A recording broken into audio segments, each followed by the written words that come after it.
This is my first time at public speaking, so bear with me.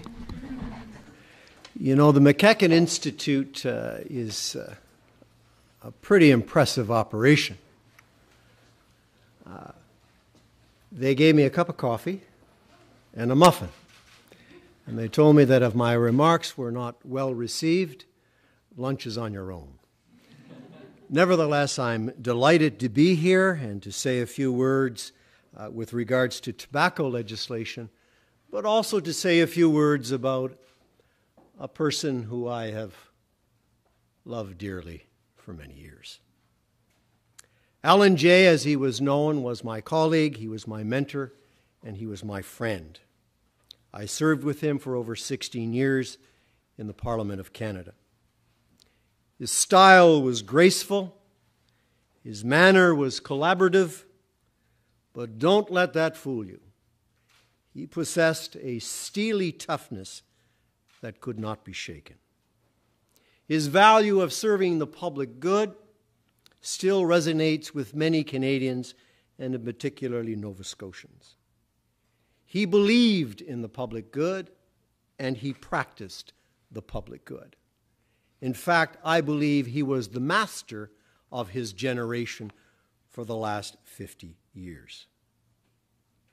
MacEachen served in many different governments, the Saint Laurent, the Pearson, the Trudeau, and yes, Mr. Turner. And as you'll all know, he served in some of the most senior portfolios from finance to foreign affairs, government host leader, labor, health, and a host of others. Perhaps his shining achievement was the Medicare Act of 1966. And I tie that in with my own tobacco legislation and the role that Allan J played in shaping that legislation. But 1966, Medicare was passed.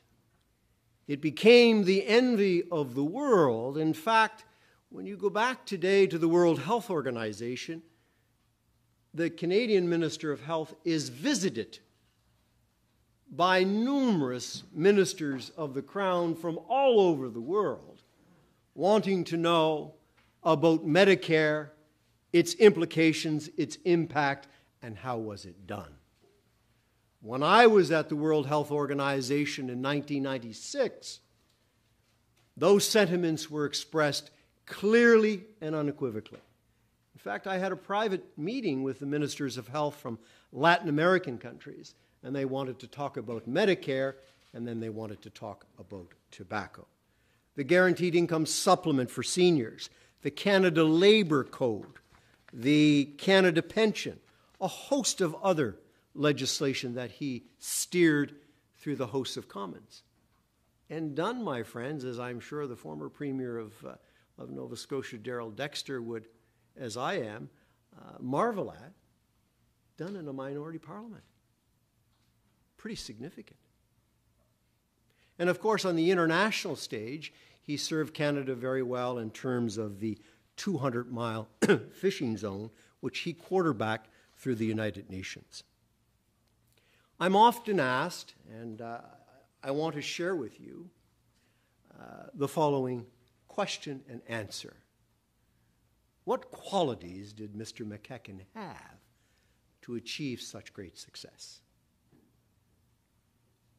Perhaps one could talk about his values, the public good, but it was also his civility, his ability to listen. And sometimes those of us who would go to him with various scenarios, there would be long pauses on his end. And of course, it made you talk more and more. And sometimes you would defeat your own argument before you even made a substantive argument. But he was a superb listener. He was a consummate prober. And his manners were impeccable. No one could ever say, after meeting with Allan J, that it wasn't interesting, that he was dismissive. That would never happen. So those qualities did him very well with a variety of stakeholders. And those of you who are interested in the public policy process, I flash this amber light to you. Those kinds of qualities are essential in dealing with the public service at every level, with stakeholders that are for you and stakeholders that are against you. And of course, they're very important in terms of the political structure that you have before you, your own party and the political parties that are opposite. So for me, Allan J has been a mentor and a friend, and I shall miss him, and I shall miss him greatly.